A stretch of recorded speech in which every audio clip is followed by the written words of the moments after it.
know how to improve your Renaquaza or your combination techniques systematically?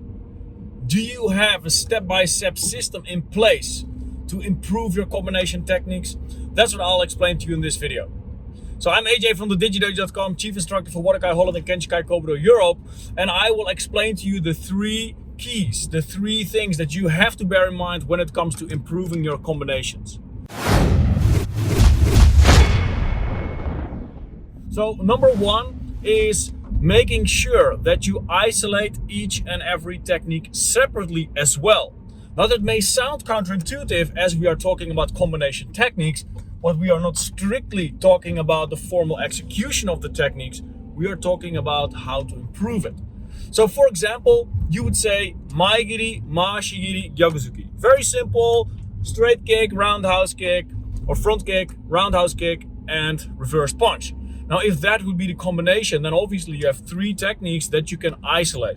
In other words, when you isolate, you are going to focus on one technique only.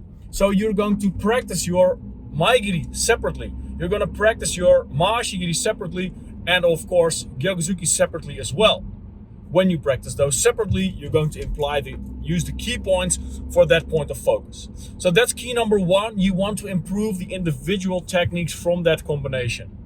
So number two, and probably the most important one, when you focus on your combinations, when you want to connect one technique to the other, the question is this: what do you focus on? What do you focus on when you want to connect number one to number two? And the answer is very simple: transition. You want to work on the transition. So whatever you do, you want to make sure that, in this case, Maegiri ties into Maashigiri smoothly. You want to make sure there's no hiccup, no stop, no interruption whatsoever, so that the techniques becomes a flow. So when it comes to Gyakuzuki, for example, normally when you do Gyakuzuki in basics, think about how will you position your front foot just before you strike. Now, if you tie that back into Maashigiri, then how are you going to land Maashigiri?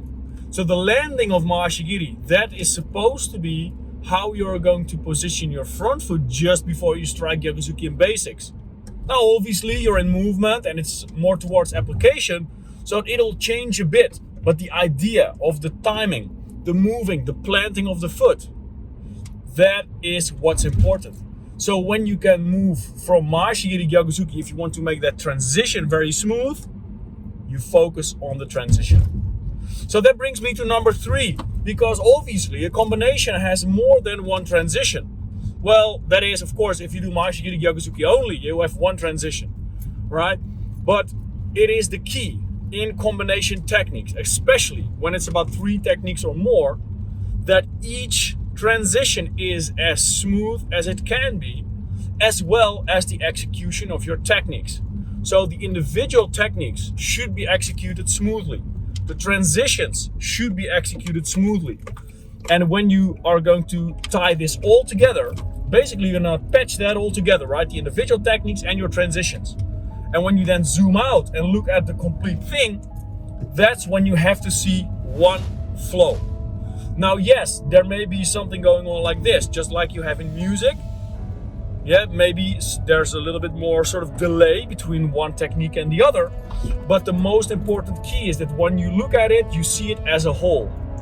Yes, it is more movements, but these movements, all these different movements, all these separate transitions should all turn into one combination. So those are the three keys when it comes to improving your combination. You have to isolate the techniques and focus on the individual ones. Then you have to focus on the transitions, improving those and looking for what are the steps to go from this movement to that movement.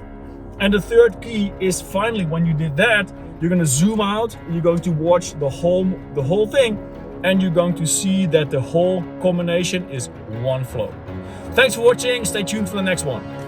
And remember, implementation is everything. How are you going to take action? So drop a comment down below and let me know your key insight and biggest takeaway from this video. Don't forget to click the subscribe button, turn on the notification and hit the bell so that every single time I upload a new video, you'll get notified. Now, next to my YouTube videos, I invite you to check out the digidojo.com, which is the largest knowledge base on karate and Kobudo on the planet, with thousands of high quality instructional videos that'll take your skill to the next level. And if you get started at the digidojo.com for free right now, you'll enjoy these 3 welcome gifts that I prepared for you. So number 1 is the best footage of the Wadokai Summercamp 2013 with Sakagami Sensei. The next one is the Takashima Seminar from 1998. Plus you'll get access to the Meotode Crash Course, where you discover how to develop this traditional skill from the ground up. After you hit subscribe and give the video a thumbs up, click the link down below in the description box to check it out. Thanks for watching and stay tuned for the next one.